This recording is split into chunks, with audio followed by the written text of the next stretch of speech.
Hello, welcome to In the Kitchen with the Frugal Forager. I'm Tina and I'm the Frugal Forager. They call me the Frugal Forager because I'm too cheap to go out and buy my own groceries. No, that's not it. Actually, I'm a poor gardener. I don't like to grow things. I'm not a good gardener. So I prefer to go out and forage things that just grow wild. And right now, this is a wonderful time of year when you can find all kinds of things growing.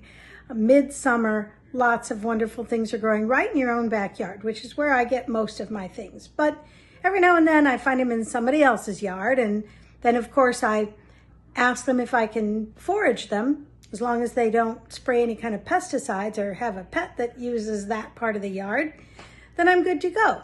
Well, today I'm making purslane salad. Now, my grandmother used to make this when I was a little girl, and she was French. We called her grand-mère, and she called it poupier.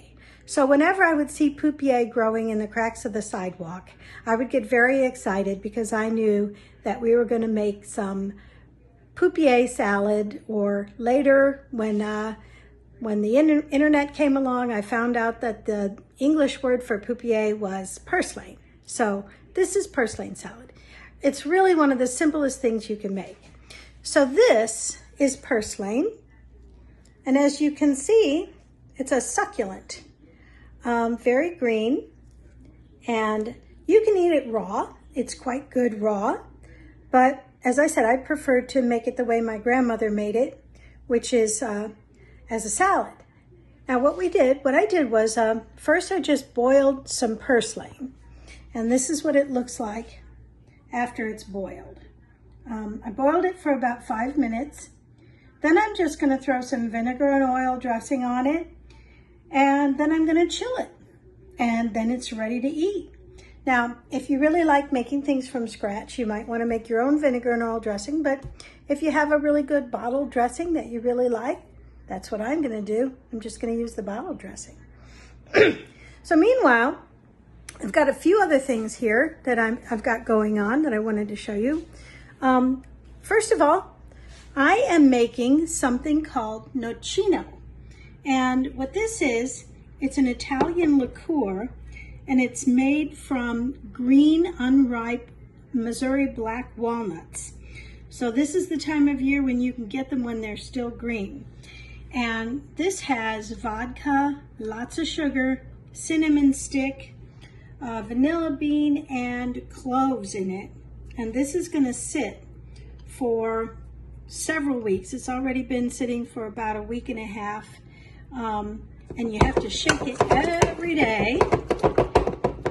And then after a couple of months, it's ready to drink. Here we have another thing with black walnuts. These used to be green. This is going to be pickled walnuts. Now these have been sitting in a brine for a week, and the next step is I'm going to put them in their pickling juice, the vinegar and spices, and then I'm going to let those sit until they're ready. This is a lovely herb, wild herb called peppercress, and these seeds here taste like a broccoli flavored pepper. So you can use this to season anything just as it is, or you can boil it and eat it as a cooked green. If you can find enough of it. These leaves here they're very tasty. They're very delicious, but as you can see, there's not much of them. So if you can find enough, you can actually maybe make a decent meal, or just use it as a seasoning. Most of you recognize this. I call it sour grass. That's what I called it when growing up. This is wood sorrel. I like to use wood sorrel in salads.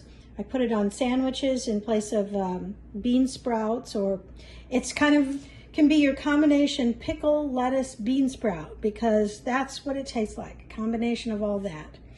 And it's really delicious in just about anything. And then here is poke, or pokeweed.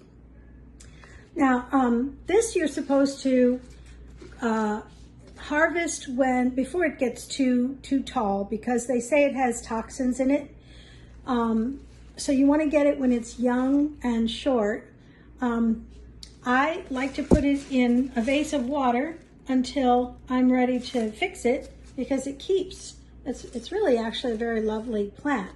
What I'm going to do with this is you boil it in, well, they say 2 changes of water, 2 to 3, but I just do 1 change of water. I don't even know if that's necessary. A lot of people don't even do that.